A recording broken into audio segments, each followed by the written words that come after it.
टाइमाला हातळे नाही त्याला पाय नाही तर बाळ झाला बामणाच्या राणीला बघा बामणाच्या राणीला वाईट वाटू लागले 12 वर्ष बाळ नव्हतं माझ्या पोटाला बामणाच्या वाड्याला बामणाच्या वाड्याला बामणाच्या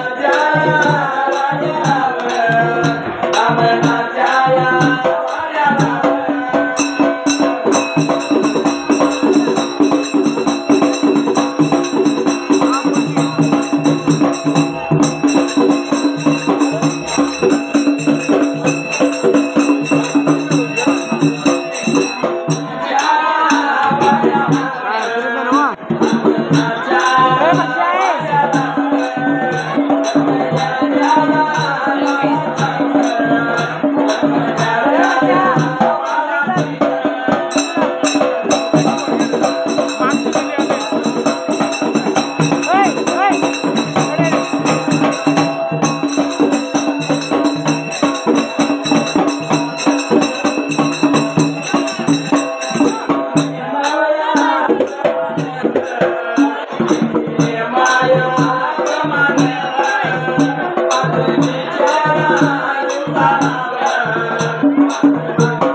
वाड्यामध्ये बाळ जन्मलेल्या बाळाची 5वी छान मन 5वी पुजायला बघा 5व्या दिवशी 5वी पुजायला 6व्या दिवशी 6वी पुजली बाळाची बाबा त्यावेळेला 8व्या दिवशी आठवड पुजलं 9व्या दिवशी नाणी पुजली 10व्या दिवसाने सर्व साऱ्या पै पाहुण्याला विष्णुमय कराला आमंत्रण दिलं बाबा बाळाचं बाणावर ठेवायचं बाळ पाण्यामध्ये घालायचं म्हणून आता विष्णुमय करायला आमंत्रण दिलं बाबा त्यावेळेला बघा बाळ घालायचं पाण्यामध्ये म्हणून चोप्याला रे समाच्या दोरीचा पाना मोत्याचा खेळ बांधा त्या बामणाच्या वाड्याला 12व्या दिवशी बाबा बाळाचं नाव ठेवायचं बाळाचं काय नाव ठेवायचं म्हणून गाई पिंडाला विचार पडला होता बामणाच्या वाड्याला त्यावेळेला हात तुला नाही तर पाय तुला नाही हा कुर्मा सारखा दिसतोया म्हणून बाळाचं नाव कुर्मलाचं ठेवलं त्या टायमाला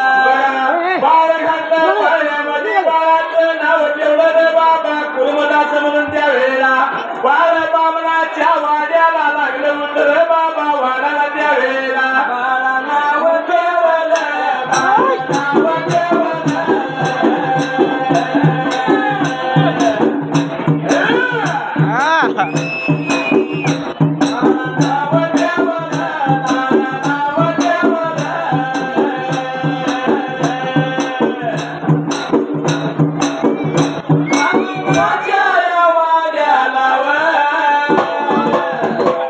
बाळ बाळा लागला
श्रीकृष्ण जन्म उत्सवाच्या निमित्तानं त्या टायमाला बाळ घातलं होतं पायामध्ये बाळाचं नाव काय ठेवलं रे बाबाच्या कोकणाष्टमीच्या निमित्ताच्या वेळेला बाळाचं नाव कुर्मदासाचं ठेवलं. बाळ लागला वाढायला, वाढत वाढत बाळाला 11 वर्षाचा त्या टायमाला 11 वर्षाचा बाळ झाला त्या पैठण नगरीला बामणाच्या वाड्याला त्या वेळेला बघा पैठण नगरीला गोकुळाष्टमी मित्र बाबाच्या हरिदासाचं कीर्तन चालू होतं त्या रावळामध्ये त्या वेळेला श्रीकृष्ण जन्मोत्सव गोकुळाष्टमीच्या रात्रीला त्या संत हरिदासाचं कीर्तन चाललं होतं कृष्णाच्या रावणाला. कुर्मदासाच्या कानावर सुपळ गेला त्या कीर्तनाचा कुर्मदासाने विचार केला रे बाबा म्हणाला जर आपण आता ऐकायला जायचं म्हणतो गेले आपल्याला हातही नाहीत पाय नाहीत या कुर्मदासानं मनाचा विचार केला. कसा जायचा मी त्या कीर्तनाच्या रावळाला आणि हात नाही तर पाय नाही तर बाळाने काय केलं रे बाबा त्या पैठणच्या वेळेला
संत हरिदास पांडुरंगाचा महिमा वर्णन करून कीर्तन लागायला आता गायाला कीर्तनाला होता गायला कुर्मदासाने घर सोडलं बाबाच्या वेळेला कुर्मदासाला हात नाही कुर्मदासाला पाय नाही गडा गडा पाळलं रे बाबा निवडता नव्हतं त्या कृष्णाच्या रावणाच्या वेळेला गडा गडा लोटांगण घाली तर निघून गेला कृष्णाच्या रावणाला.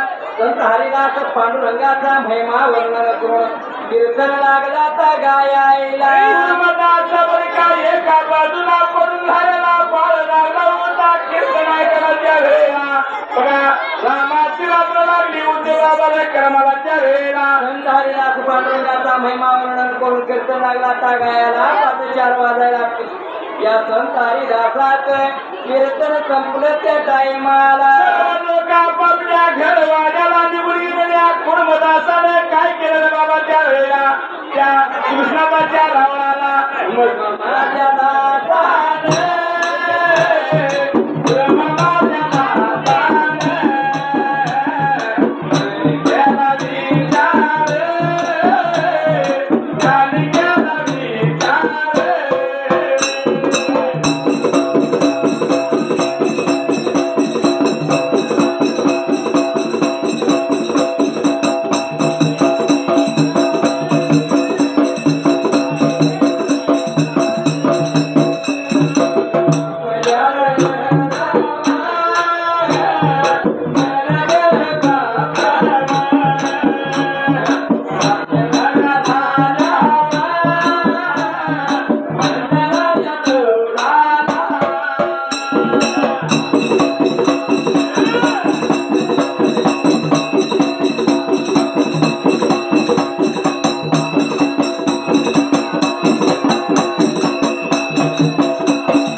कुर्मदासानं मनाचा विचार केला आपणास मरण हे प्राप्त झाला आपण असं लागला होता कुर्मदासा विचार करायला बाबाच्या वेळेला कुर्मदासाने विचार केला आणि कुर्मदासा पुढे निघून गेला बाबाच्या वेळेला काय पुढे दिवस पांडुरंगाची कार्तिक एकादशीची वारी आली त्या टायमाला कुर्मदासानं विचार केला आता आपण सुद्धा पंढरपूर लागला पाहिजे बाबाच्या वेळेला पैठण नगरीतली सर्व लोक निवडून आली होते पंढरपुराला त्या लोकांनी लागला बोलायला बाबा तुम्ही चालला पंढरपुराला मला सुद्धा घेऊन करायच्या वेळेला तेव्हा सर्व साधू संत बोलू लागलं कुर्मदासा तुला देवानं हात दिलं का पाय दिलं तुला खांद्यावर न्याव म्हणलं तर तुला पाय तुला नाही त्यावेळेला असं लागलं होतं संत लोक लागली होते कुर्मदासाला बोलायला हे कुर्मदासा तू घेपवत घर माझ्याला आम्ही निघून जातो पंढरपुराला कुर्मदासाला लागले होते सर्व संत बोलायला त्यावेळेला कुर्मदासाला सांगून सर्व संत मंडळी कार्तिक एकादशीच्या वारीला सर्व संत निघून गेले होते पैठण नगरीची बाबा पंढरपुराला विळाचा विळा करमून गेला कुर्मदासाला विचार केला मनाचा आपण सुद्धा निघून जायचं पंढरपुराच्या वेळेला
पंढरपुराला म्हणून दुसऱ्या दिवसाला कुर्मदासाने घर सोडलं बाबा कुर्मदास दिला हाता पायाचा बाळ बाबा निघून चालला होता पंढरपुराच्या वेळेला घरापासून गावाच्या खायला मारुतीच्या देवळाला कुर्मदासाला दिवस बुडला त्यावेळेला बघा कुर्मदासा विचार करू लागला बाबाच्या वेळेला आपणाला हात नाही, आपणाला पाय नाही. जर आपला मी जरा प्रवास केलो तर कुठली मांजर आपल्याला खाऊन टाकतील त्या वेळेला. म्हणून कुर्मदासानं मनाचा विचार केला देवळात करमायच्या टायमाला.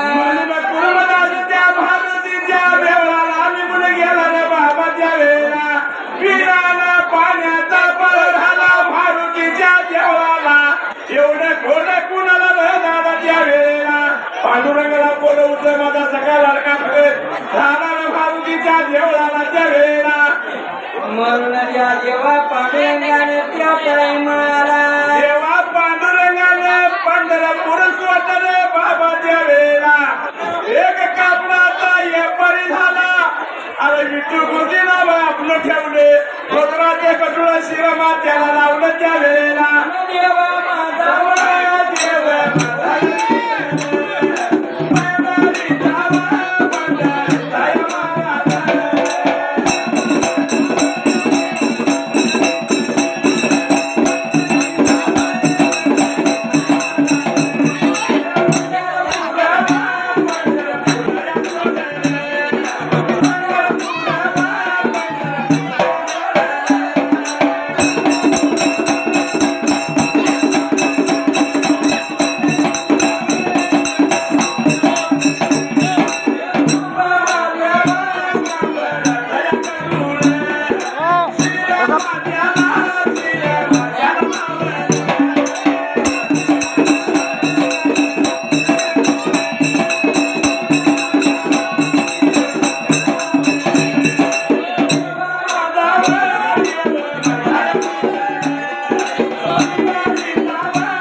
व्यापारी बनला. कापडाचा व्यापारी देव भगताच्या पायात रे बाबा. पंढरपूर देवाने सोडलं रे बाबा. खोदराचा कटुळा शिरमाच्याला देवाने लावायला. देवानी गुणाचा लावून पैसे नगरीला. कुणाच्या पायात भगताच्या पायात देव निघून गेला रे बाबा. पैसे नगरीला त्या वेळेला. मारुतीच्या देवळाला देव पांडुरंग निघून गेला. कुर्मदासाला नेत्रांना पाहिले. जेव्हा पांडुरंगाने देवाला नमस्कार घातला त्या वेळेला. कुर्मदासाला देवा पांडुरंगाने नमस्कार घातला. एकमेकाचं नाव गाव एकमेकाला विचारू लागलं त्या वेळेला. बघा देव कसा लागलाय सांगायला. मी राहणारा पंढरपूरचा. मी कापडाचा व्यापार करतोय. माझं नाव इथून कीर्ती हाय रे बाबा. गावोगावी फिरून मी कापडाचा व्यापार करतोय. तिने सांच्या वेळेला या मारुतीच्या मंदिरामध्ये मी मुकामला येतोय त्या वेळेला.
देव पांडुरंग कुर्मदाचा म्हणू लागला मी होणारा पंढरपूरचा त्यावेळेला बघा माझा कापडाचा वेळेला मी गावोगावी कापडाचा या परगत दिवस मोठा केला मारुतीच्या देवळाला मी मुक्कामला येतोय बाबा तू कुठल्या गावचा तू कुठल्या देशाचा त्यावेळेला कुर्मदाचा देव पांडुरंग बोलू लागला कुर्मदास बोलू लागला मी राहणार पैठण नगरीचा पुत्र मी बामणाचा मी चालू पांडुरंगाच्या दर्शनाला पंढरपूरला त्यावेळेला बघा देवाला ऐकून घेतले देवाला ऐकून घेतलं रे बाबा त्या वेळेला देव लागला उलटा बोलायला काहीतरी असताना मला संतांची संगत भेटली त्या वेळेला बोलायला लागला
बघा मला बाबाच्या वेळेला मग तो हरिनामाचा गजर कर बाबाच्या वेळेला सोगासाठी मी ना मारुतीच्या देवळाला स्वयंपाक बनवतो रे अरे देव पांडुरंग म्हणावा त्याला त्या वेळेला बघा देवा पांडुरंगाने भक्ताच्या पायात 3 भांड्याची चूल मारली 74 सुगाला ठेवलं रे बाबाच्या वेळेला बघा 4 सुगा ठेवले अरे या भगताच्या पायात देव स्वयंपाक लागलाय रे बाबा करायला त्या वेळेला भगताच्या या पायात देव माझा याविता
पांडुरंगाने 3 घोड्याची चूल मांडली कुर्मदासाच्या पायात देव स्वयंपाक बनवू लागला बघा देव स्वयंपाक बनवू लागला रे बाबा स्वयंपाक झाल्यानंतर अरे त्या कुर्मदासाला जीव घातलं पाहिजे रे बाबा त्या वेळेला कुर्मदासाला हात नव्हते कुर्मदासाला पाय नव्हतं रे बाबा त्या वेळेला म्हणून पांडुरंगाला पांडुरंग कुर्मदासाला स्वयंपाक करून आपल्या हाताने जीव खाऊ घातलं त्यावेळेला बघा जीव खाऊ घातल्यानंतर देव लागला बोलायला कुर्मदासाला हे कुर्मदासा तू असाच निघून जा पंढरपुराला मी वेळच्या वेळी तुला मी जीव घालीन त्या वेळेला